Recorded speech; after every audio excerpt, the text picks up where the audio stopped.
J'aime les oiseaux.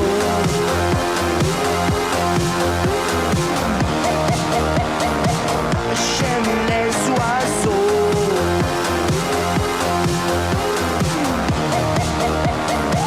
Oui, j'aime les oiseaux.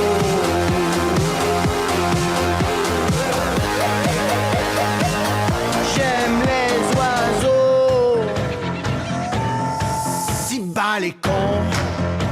Contravention, la... Bonsoir Estelle. Bonsoir de la Mohamed. pop donc pour commencer ce soir, de la pop venue du froid du Québec. Oui, avec Yann Perrault que l'on vient d'entendre. Il aime les oiseaux, vous l'aurez noté. Et alors son album s'intitule Le Fantastique Désastre en 3 mots. Vous aurez noté le jeu de mots là aussi. Alors moi j'aime bien son petit côté décalé, son petit côté Philippe Catherine avec les textes déjantés et même dans le phrasé. On a l'impression de temps en temps d'entendre donc le chanteur français et cette pop électro vous donne envie de danser. Donc comme l'été approche, je me suis dit que c'était pas mal de le découvrir ou de le redécouvrir. Justement, je parlais du froid pour le Québec, l'été approche, il y a aussi le beau printemps québécois. Elle nous vient elle aussi de la province francophone canadienne. Estelle, elle s'appelle Laurence Nerbonne. Laurence qui est de retour à Montréal, vous allez l'entendre avec donc cet album XO. Alors XO, c'est un néologisme, elle rebaptise ainsi la nouvelle génération digitale. Alors c'est son premier album solo à Laurence, c'est elle qui signe la pochette aussi parce que c'est une artiste interdisciplinaire ou pluridisciplinaire serait plus juste. Et donc, mais quand elle danse, elle aussi elle appelle tous ses amis et ça se passe dans un univers un peu rose, un peu girly, regardez. Je reviendrai parmi vous. Et Montréal qui me manque. C'est tout. Je reviendrai malgré tout. Je ferai la route jusqu'au bout.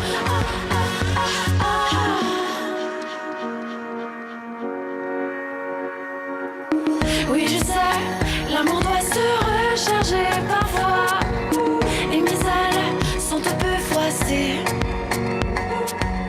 Il y a la croix du Mont-Royal qui... L'amour doit se recharger parfois, voilà noté qui la est dit. chorégraphie. C'est pas faux en même temps. Un clip aussi rose maintenant, Estelle, que les tutus de Chico Bambo. Oui, une compagnie qui a été créée par le chorégraphe Philippe Lafeuille il y a 20 ans. Donc, joyeux anniversaire au Chico Mambo. C'est une troupe exclusivement masculine. Alors, ils sont vraiment très forts techniquement, mais ils ne se prennent pas au sérieux. Et c'est un peu le credo de Philippe Lafeuille, c'est vraiment de s'amuser, de détourner les codes de la danse. Et il ose pasticher Pina Bausch.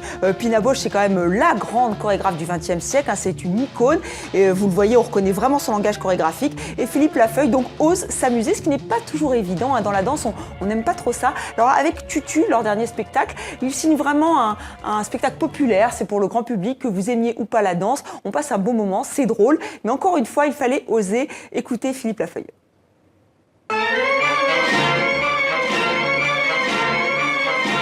La danse est très sacralisée, c'est dur, il faut travailler longtemps, c'est de l'effort, on sourit même quand on souffre. Donc mettre de l'humour, des fois, voilà, c'est pas, ça va pas avec, voilà, ça désacralise un peu la danse. Alors que pour moi, non, on peut rire de tout.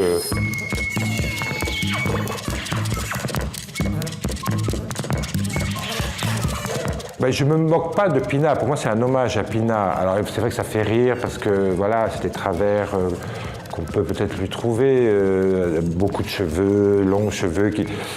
Je détourne juste un petit peu les codes, en fait j'appuie, je surligne certains codes qui peuvent être des travers, des tics.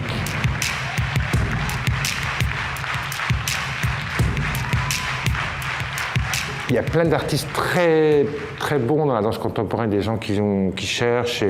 C'est juste que certains travers où je trouve qu'ils oublient le public. Le public a besoin qu'on... c'est pas toujours nous, et le public vient nous voir. Il faut qu'on tende la main quand même. Venez voir la danse, c'est une chose qui va vous apporter certaines choses. Le corps est important. Au-delà de la danse, c'est le corps en mouvement. Voilà, le genre dans le corps, comme je fais dans le spectacle. On est aussi bien féminin que masculin.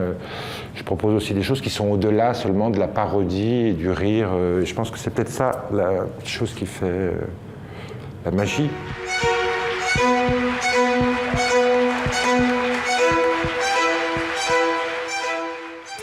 C'était demander le programme. Merci Estelle. Vous n'êtes pas venue Oui. en tutu, Non, je ne suis pas venue. Non, mais regardé. juste dire que Tutu, c'était à Bobino, à Paris, pour ceux qui viennent à Paris. Donc vraiment, encore une fois, je vous conseille ce spectacle qui est vraiment très drôle. Et je tiens à vous prévenir, demain, je n'aurai peut-être plus ma voix, car je vais voir les insus juste après cette chronique. Je ne sais pas si je vous en reparlerai. Vous savez, ce sont les ex-téléphones. Donc je pense que je vais donner de la voix, mais juste pour la chronique. Vous nous direz tout demain, Estelle. Merci pour cette chronique. À demain, donc. À demain.